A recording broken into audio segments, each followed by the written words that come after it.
Hey there guys, it's Zologe here with a deck profile for the Forgotten, aka the Older God / Elder God / Outer God deck, which rolls around bringing out these Great God Cthulhu together with a Elder God Nodin to make Nyarla, and then overlay straight into Azathoth to blow up the field and, you know, smack your opponent in the face for 2400.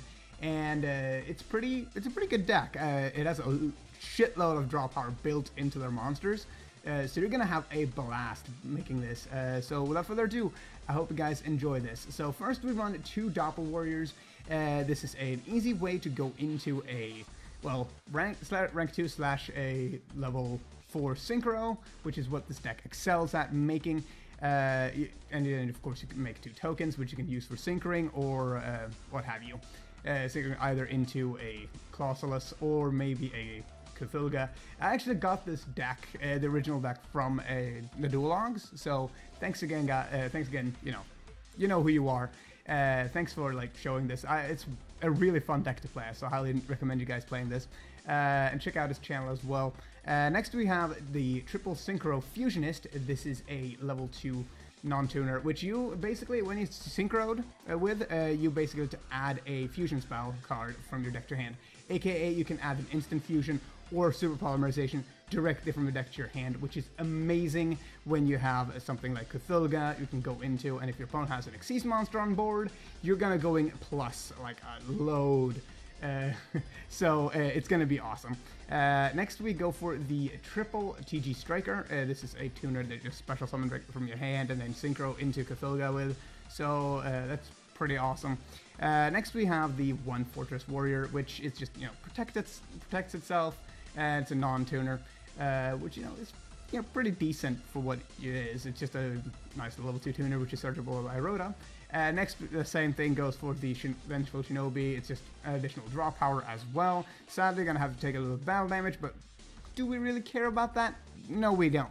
Next, we go for the 1 Plague Spirit Zombie. I'm actually thinking of bumping this up to 2 because we do run 2 Doppel Warriors.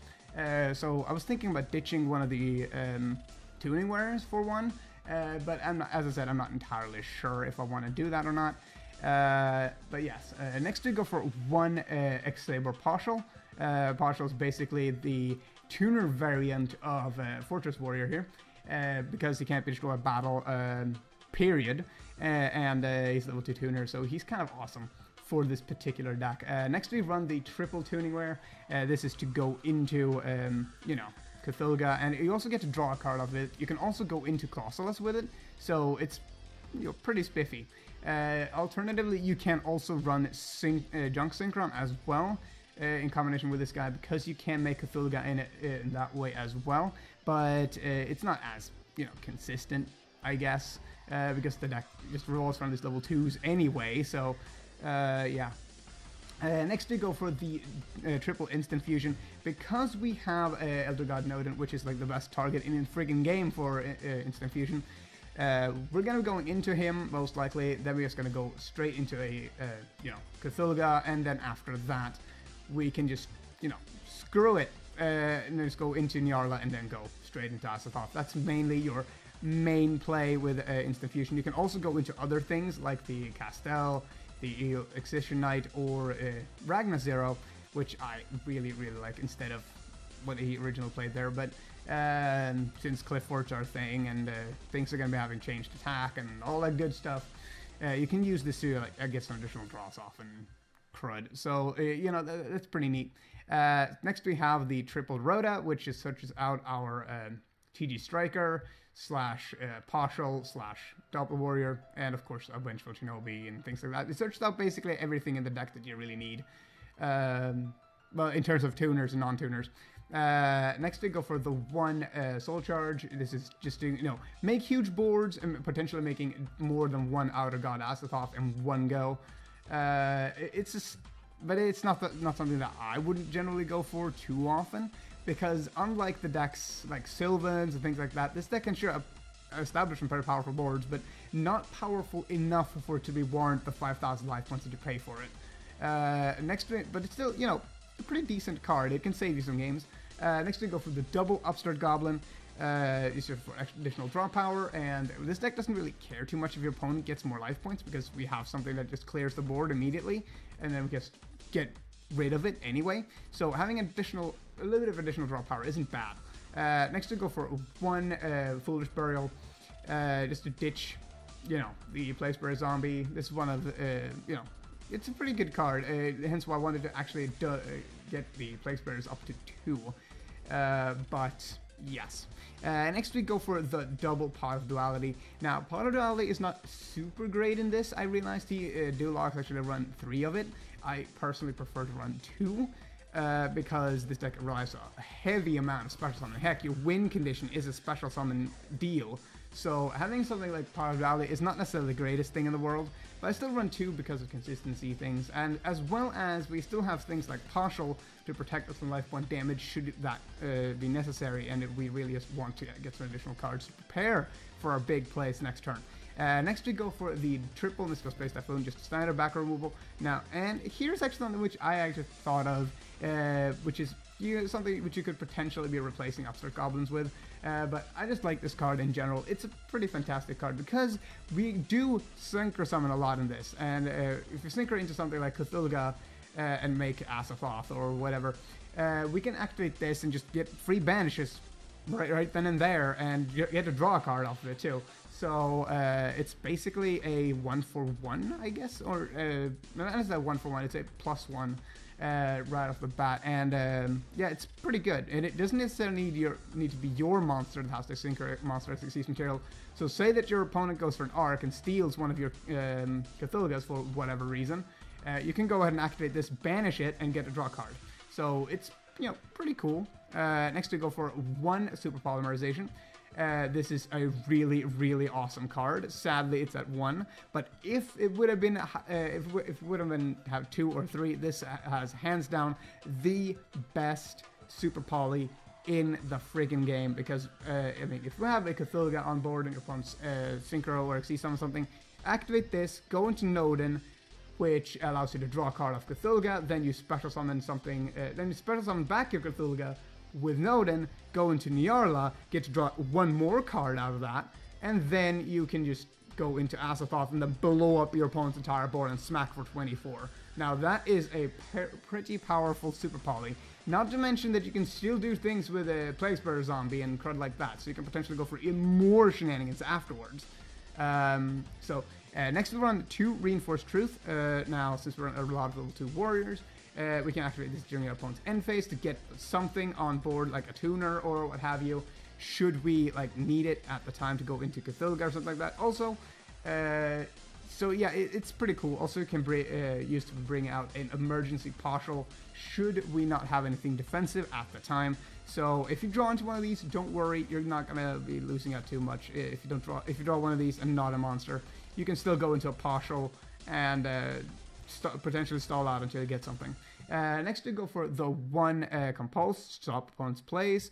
Bouncing chip back to the extra deck is, to extra deck / hand is actually really good in the game. And finally we run triple Fiendish Chain to negate effects. Now this is quite important, really, because we don't want to deal with things like, I don't know, friggin' Disc or whatever. When it's Tribute Summon, you just go say Fiendish Chain on it, even though they could still pop. I would have more preferred the Breakthrough skill, but, you know, Fiendish Chain is still a Fiendish Chain. It's still a pretty fantastic card. Sure, I would like to run more Continuous Traps if I run it, because then I can run Magic Planter. But yeah, you can replace this with Breakthrough skill if you really want to. I just feel like Fiendish Chain has been working out a lot for me. Next we go for the extra deck. We run triple Nodin, pretty self-explanatory. It is a part of our win condition. Next we run the one Goyo Guardian. This is potentially plays with a Nodin to go into one of our tuners and then make this just for the hell of it, I suppose. Next we go for the one Great God Cthulhu. No, actually triple Cthulhu. When this card is used as a fusion or Xyz material, you can draw one card. So it's pretty cool. And also when it's Xyz summoned, you bounce back all rank 4 monsters on the field. So this card is really powerful against the likes of of rank 4 spam decks, aka Stellar Knights. And it's just a fantastic card in general. I really like it because it allows you to go plus. and it just, you know, clears the board. What can I say? Next we go for the one missed bird. Negating effects and returning, reducing opponent's attack points to 0 is pretty useful in this deck because our monsters are pretty squishy, and doing that allows us to just run over things that we really don't want to deal with. And since it negates the effects too, we don't really need to worry about anything happening as long as it isn't like a Fire Ice hand or something like that. Next we go for the double Azathoth. Now this is our win condition. In case you guys don't know what this card does, it's basically you can overlay it over an Outer God Xyz monster, aka Nyarla is the only one that exists right now. You can't overlay it on itself because it says it cannot be used as Xyz material, period. So sadly, that's no thing. However, so it means they can only use its effect once, but that one time is really strong. When it's Xyz summoned, your opponent cannot activate monster effects for the rest of the turn. And if this card has a Fusion, Synchro, and Xyz monster as Xyz material, you can touch one Xyz material from this card and destroy all cards that your opponent controls. So that is pretty insane in terms of a monster effect. Sadly, it only sits on 2400 attack, but it really doesn't hurt that much considering you just blew up everything your opponent had. So yeah. Next we go for the one Ragna Zero, as I stated earlier, just to stop things that get attack boost and stuff like that. And Ragna Zero, I just like the card in general. It's pretty good. So, yeah. Next we go for the one Castel. This is to like bounce back things that we really don't want to deal with early on. It also allows us to draw additional cards too, so that's pretty cool. Next we run the one Evil Storm Excision Knight. This should also be pretty self-explanatory, just blowing up the entire board to set up for a potential Azathoth next turn. You know, could be pretty useful. Sadly, you're not going to be using it too much because this deck has so much draw power that your opponent's probably going to be having less cards on board or on hand than you have. Next we run the two Outer God Nyarlas. This card is pretty terrible. However, it allows us to go into Azathoth, which is a fantastic monster. So, yeah. As for siding, I guess these are potential cards you could be running as well. This card is actually pretty cool though, the Shapeshifter. I was actually thinking of running this myself in it just to try it out, replacing the Phoenix Chains with it, but I still want the effect negation, so I'm really not sure what I want to do with this. But anyway, that's the deck profile, guys. I hope you enjoyed, and I'm out.